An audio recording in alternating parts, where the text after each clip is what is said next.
President Biden has finally determined that he ought to make a trip to the southern border after 3 years into his administration. People should make no mistake about it.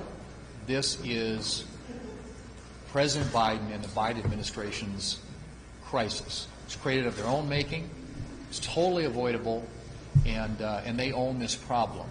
And you look at the numbers just alone. 7.25 million people apprehended trying to come across the border illegally. Another 1.7 million known gotaways. That doesn't include the unknown gotaways. That's almost 9 million people in 3 years. And this last year was a complete record. December was the biggest month ever in terms of apprehensions at the southern border.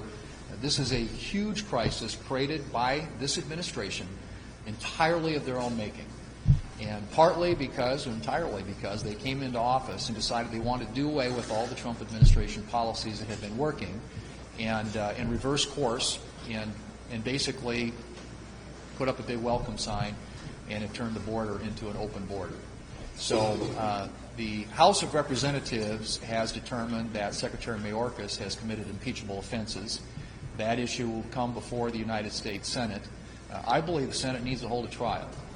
I think this is such a miscarriage of the law, and it is important that the United States senators sit and hear, and the American people hear, about this incredible crisis at our southern border, and people need to be held accountable.